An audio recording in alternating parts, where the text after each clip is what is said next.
Welcome to Planted. My name is Ian and I'm on a mission to help you have more success with plants. I use my courtyard to show you what I do so that you can use these ideas in your own space. In this episode I'm going to give you more information on dahlias and more information on tomatoes, two really good plants for anyone to try and grow at home.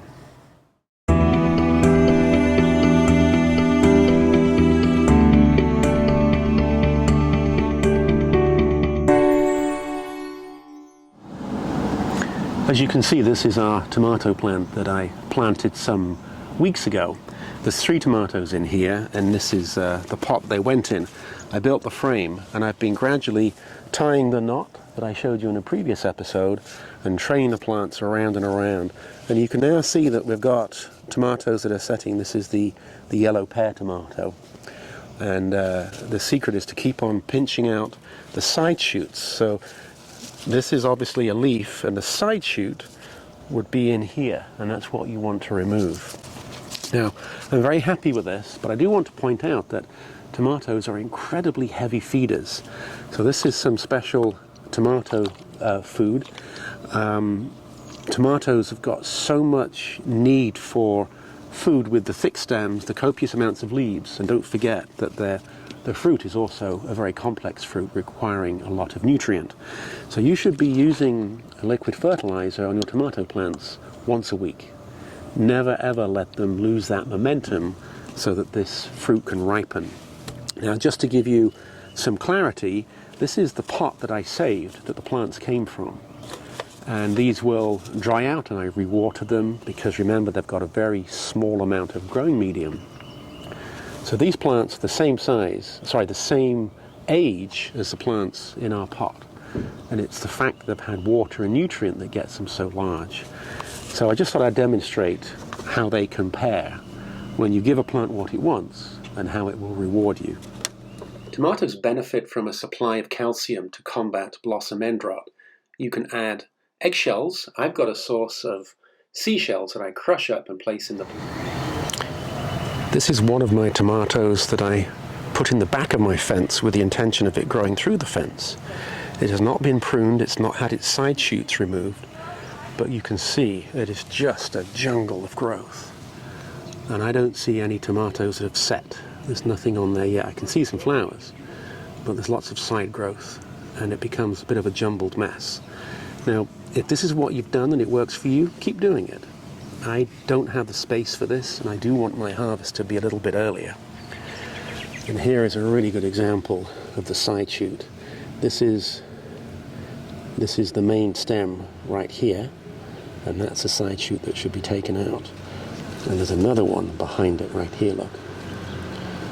So these side shoots just have a huge canopy of foliage, and they block a lot of sunlight from getting in there and ripening the wood. This is a new planting this year. I kept the best of last year and then added to it. So last year we had the dahlias here, and you can see the huge dahlia flower, which I think is just wonderful.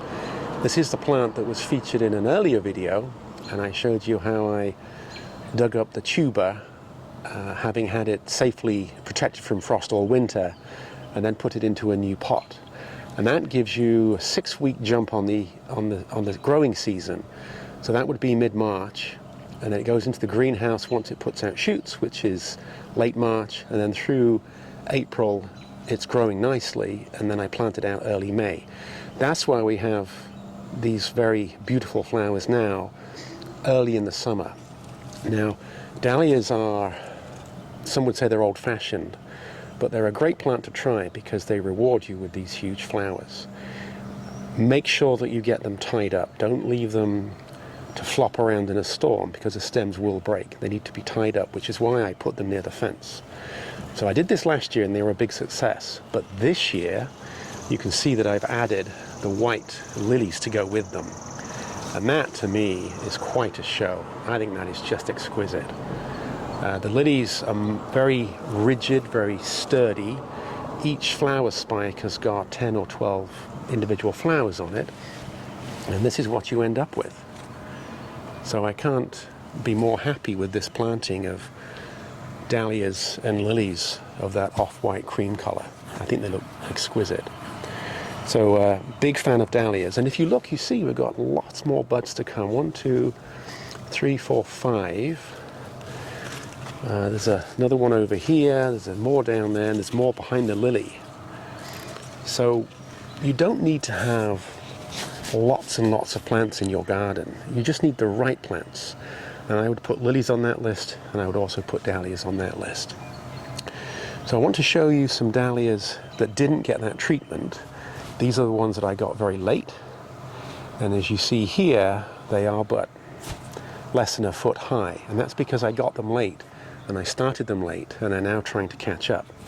But this is the Cafe au Lait, and I have high aspirations that this will put flowers out for me in the courtyard, but it will probably be sometime in August. So we've got quite a few more weeks to wait before we get to see those. So that's it. Thank you for watching The Planter Courtyard. My name is Ian. Tell your friends, tell your family. It's all about plants and planting. This is the place to come to if you want to have more success with plants. Thanks for watching. Happy planting.